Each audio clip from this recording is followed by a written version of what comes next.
Au Palais du Peuple ce lundi, les participants étaient unanimes sur la convocation de cette table ronde sur l'état de siège. Vous savez, le président de la République avait, en vertu de la Constitution, déclaré effectivement l'état de siège parce que l'état des institutions était menacé et la République était menacée dans cette partie du territoire. Et à un moment donné, lorsqu'on a pris une telle décision, le président de la République a estimé qu'il fallait consulter également le reste de la nation, les forces représentatives pour faire l'état des lieux. Nous avons un président qui est à l'écoute de son peuple et à ce stade, il veut savoir ce que pense la population de cet état de siège. Les forces représentatives des provinces concernées saluent à juste titre les efforts fournis par les autorités, le président de la République en premier. Comme vous le savez, les femmes restent les premières victimes de la situation de manque de paix et de sécurité. Nous tenons d'abord à remercier les autorités pour avoir organisé cette table ronde afin que nous puissions participer à ces assises et parler au nom de la population. Pour ce qui est comme avancée de l'état de siège, il y a des améliorations dans certains coins.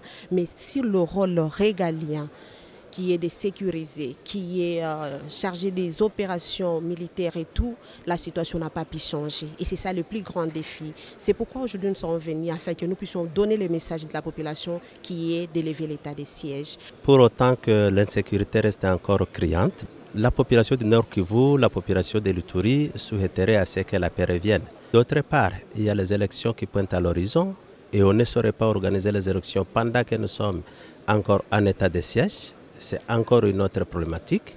Et je me dis que c'est la raison pour laquelle Son Excellence, Monsieur le Président de la République, nous a invités pour parler de ce genre de questions, afin qu'on trouve des solutions.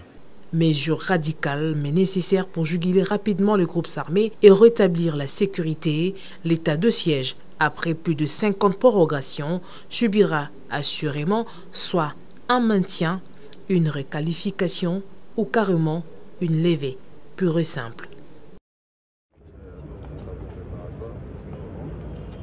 Il y en a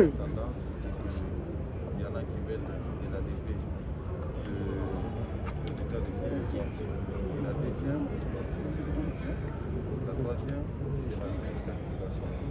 Les chefs de l'État, il a fait l'État,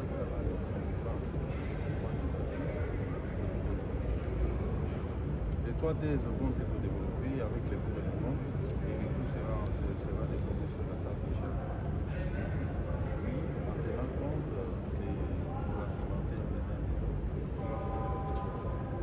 Vous pensez qu'à votre niveau en tant que ministre de l'Intérieur, il est vraiment opportun aujourd'hui d'arrêter avec cette mesure d'état de siège?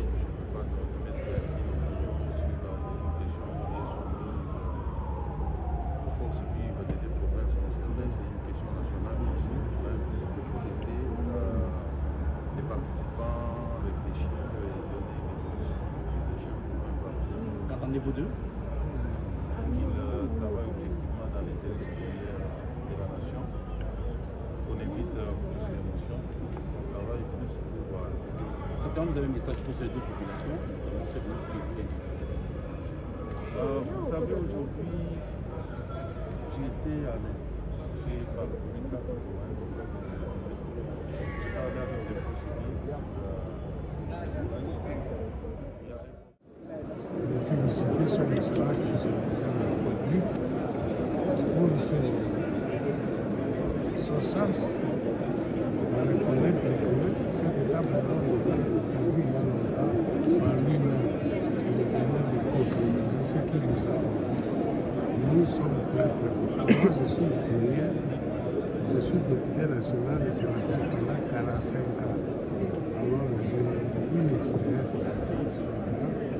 Je suis très content que le président de la République ait rappelé sa promesse et fait continuer dans l'essentiel de ce que nous voulons que l'état de siège soit on laisse nos amis militaires